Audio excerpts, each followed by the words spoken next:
There's about 3 pounds of goat in here. Cut up by the butcher because you see them bones? Yes, bone in, deeper, richer flavor.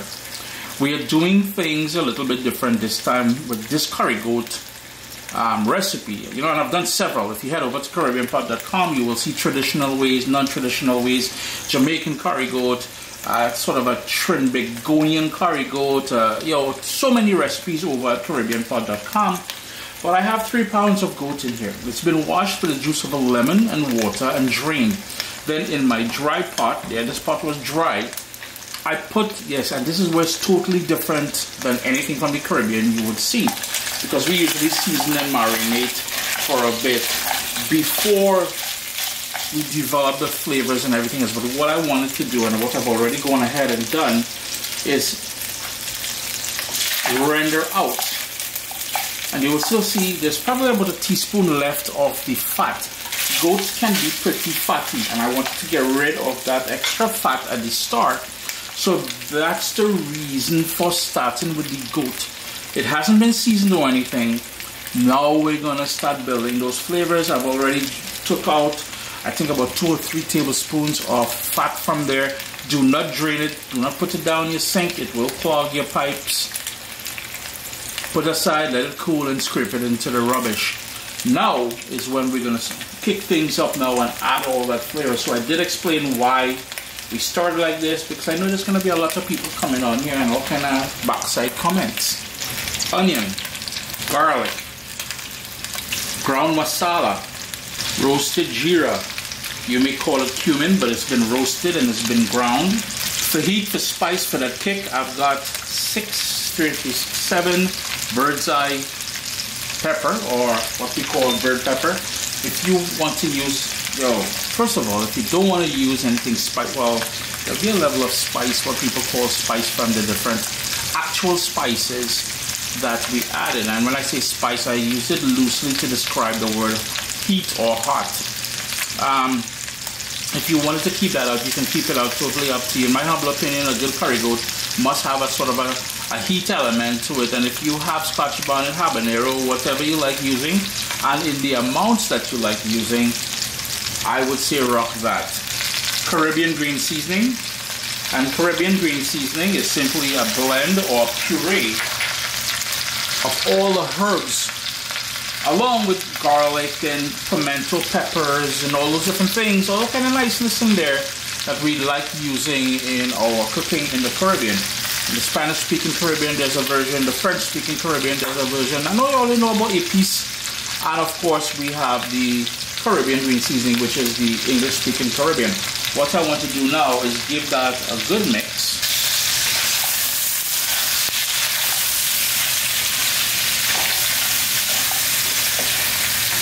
And we're going to cook that on a medium flame just for about 4 minutes, just for the sort of flavors from that Caribbean green seasoning, from the garlic, from the onion, from the spices which we added in there, to allow everything to bloom and really flavor up the thing nice and thing, you know what I mean?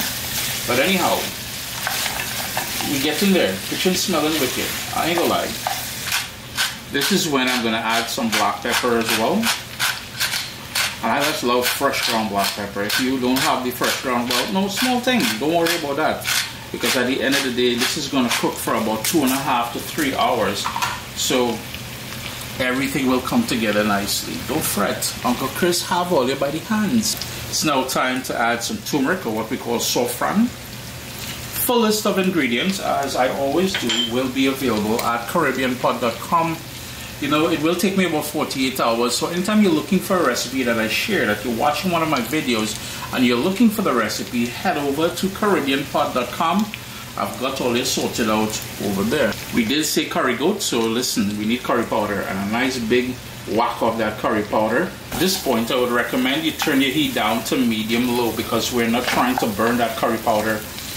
Burnt curry is just offensive, and too many people are using the term loosely on the interweb here. Oh, we have to burn the curry. No, do not burn that curry. That thing is just nasty, foul. You know, it should be made illegal because all they just spreading rumors on thing and thing. We want that curry powder to cook out. We need to cook out the rawness of that curry, or else you will end up on the porcelain throne tomorrow morning with problems. This is it. Grated ginger. Let's toss that in there. And we're gonna need some bay leaf. Now here's the thing, it's just some little scragglies I have left back in there. So I'm just gonna toss all of them in there. I guess I have to go shopping now for some more bay leaves. Of course we'll need salt. And you may notice I'm going a little bit heavy on the salt. That's simply because I'm also gonna add some tomato. And we have the pigeon peas. And that is previously frozen pigeon peas.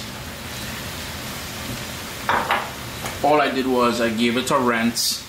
Well, I took it out of the freezer, gave it a rinse a couple times, and it goes in here. Now, since this is going to cook, like I said, about 2.5 hours, 3 hours or so, because we want that goat fork tender. That's just the way Uncle Chris grew up. Mommy made it for us fork tender. She will spoil us. You know what I mean? Or maybe we had weak teeth, I don't know, but yo, man. Anyhow, you don't need to pre-cook the pigeon peas if it's fresh peas. That's what's frozen, yeah. And if you go to an Asian supermarket or East Indian supermarket and look at that, there's a bad one. Get out. You'll be able to find it in the frozen food section there. And it's time to add water. Ooh, making a mess. But anyhow, we're gonna cover that with water, bring it up to a boil, and reduce it to a rolling boil / simmer. And let that go until everything is nice and tender. Later on we will taste for salt, adjust the salt, and check for tenderness. But for now we just bring it up to a boil. I'll add some more water. There's that bit more water. That is hot water I'm putting in there just to cover everything. I'm just going to tuck everything down. And since this is going to be cooking for a long time, you want to pay attention to the level of liquid in here. Chicken stock, beef stock, vegetable stock, no. We have enough flavor in there. The only thing I would add additionally to this is maybe a tablespoon or 2 of coconut cream, nothing else. Again, bring it up to a boil, reduce it to a simmer, lid on, slightly ajar, so we're going to leave a little space and let that slowly braise. 2.5 hours later on that sort of simmer that you're seeing there. At this point, it should be fully tender. If not, yo man, I don't know what kind of goat you're using. But anyhow, this is what we got here, right?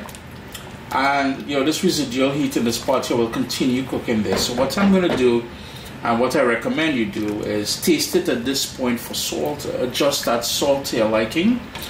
Now remember, I said if you wanted to add a bit of coconut cream in here, you could have done so earlier.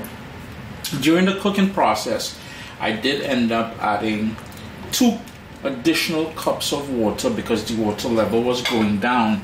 This will thicken further as it cools down, so keep with that in mind. As I always do when I'm cooking any sort of curry, some shadow benny goes in there. And shadow benny is basically cilantro, and it is something we just enjoy using in Trinidad and Tobago and many of the other Caribbean islands. I don't think they use it as much in Jamaica. But if you can't get cilantro, cilantro will be your next best option, which is coriander. Give that a rough chop. And after determining whether the salt is to your liking and adding that shadow benny in there, or cilantro or cilantro, you can determine how thick you want the gravy. In my case, I know this will further thicken as it cools down. You can see it's already starting to thicken up. The pigeon peas is nice and plump. Now here's the thing, I use frozen pigeon peas in here. Freshly harvested, frozen pigeon peas in here. If you're using this stuff from a can, you can add it maybe an hour into cooking. Or an hour before you turn it off, simply because it's already cooked in there. The only reason why I would recommend, and just look at that niceness now. The only reason why I would recommend, falling off the bone, and I don't know if you guys saw that earlier there. But the only reason why I would say, I can't find that, there it is. See, falling off the bone, I wasn't lying. The only reason why I would recommend an hour if you're using the pigeon peas from the can, is for that pigeon peas to absorb and grab all those flavors. Remember, we've got all kind of niceness in there, you know. Chris here, CaribbeanPot.com. Always a pleasure having you all in the kitchen with me. I do hope you all get an opportunity to make this one curry goat with pigeon peas. Yo, man, I got some rice and I'm not going on talking. Just look at that now. Yo, proper things are proper things. What's up, soldiers? Don't forget to click subscribe. If you've already clicked subscribe, hit that bell notification thing. I want to all you missing out on the new videos, man. Come on, click.